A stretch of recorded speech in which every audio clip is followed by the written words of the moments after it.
아, 슬픈 고려인. 이육사는 일찍이 이렇게 읊었다. 까마득한 날에 하늘이 처음 열리고 어디서 달구는 소리 들렸으려고. 필자 또한 그의 시원적 인식에 늪으로 들어가 외쳐본다. 까마득한 날에 하늘이 처음 열리고 어느 곳에 국경선 그어진 적이 있었더냐고. 새처럼 날아다니며 살 수 있는 공간에 칸막이를 한 것은 누구였던가. 그때부터 국적제도가 생겼다.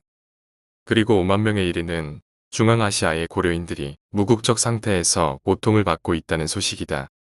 1860년대 중반 어디서 나타난 오랑캐인지는 몰라도 서양 오랑캐나 일본 오랑캐나 할 것 없이 모두 들고 일어나 조선을 능멸하는 꼴을 참아볼 수 없어 아무 미련 없이 괴나리 보찜 하나만을 달랑 올러 메고 부지런한 계절이 마련해준 길을 따라 걷다가 어느 이름 모를 광야에 피곤한 몸을 풀었다. 아, 그곳이 천년 동안 얼굴을 흙으로 덮고 있었던 발해의 옛 땅 연해주일 줄이야. 국무가 시해를 당하고 나라가 송두리째 불이 뽑히는 현장을 보다 못해 조국 광복에 한몸 바칠 각오로 떠나 이곳에 정착한 애국지사들도 있었다. 임시정부로는 상해에서보다도 더 먼저 블라디보스토크에 수립된 연유다. 그렇게 해서 시작된 우리네 삶이 이제는 제법 인구도 거의 30만에 육박하던 1937년 9월의 어느 날 갑자기 러시아 정부에서 계엄령을 선포하고 3일분의 양식과 최소한의 일용품만을 챙겨 지정된 역이나 광장으로 집합하라는 포고가 내려졌다. 연해주 고려인에 대한 강제 이주는 이렇게 시작되었다. 러시아는 왜 18만 명에 이르는 한인들을 한 달 또는 40일에 걸쳐 짐짝처럼 열차에 실어 삶과 죽음이 뒤엉킨 지옥과 같은 중앙아시아에 투고를 부리고 말았을까? 이유는 아무도 모른다. 1000명당 42명이 죽고 유아 사망률이 20%나 되는 죽음의 문턱을 넘어 살아남은 사람들이 오늘의 중앙아시아에 54만이 넘는 고려인이 되었을 뿐이다. 그들은 구소련의 해체 후 여러 회교 국가에 거주하게 되면서 회교 민족주의와 새로운 현지 언어로부터의 소외의식으로 여간한 고통을 겪고 있지 않았다. 그러나 그보다도 더한 고통은 그들 중 10% 이상이 무국적 상태에 있다는 사실이다. 그들에게는 삼중고다.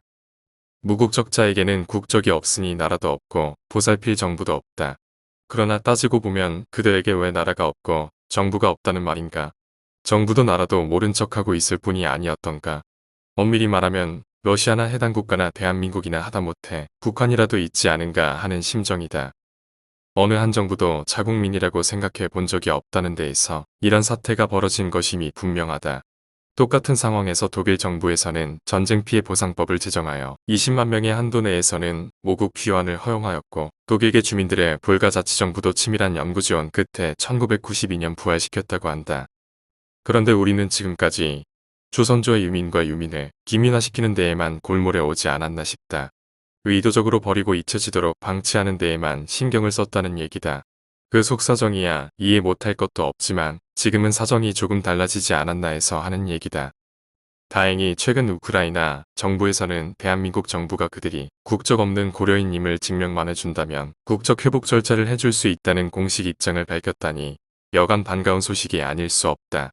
이를 절호의 기회로 삼아 우리 정부는 어떤 노력을 해서라도 우크라이나뿐만 아니라 타 지역의 무국적 고려인들에게까지도 국적 취득의 기회가 주어질 수 있도록 협력의 끈을 놓지 말아야 할 것이다. 기회에 또 듣기 싫어하는 사람들에게 듣기 싫은 얘기 한마디는 해야겠다.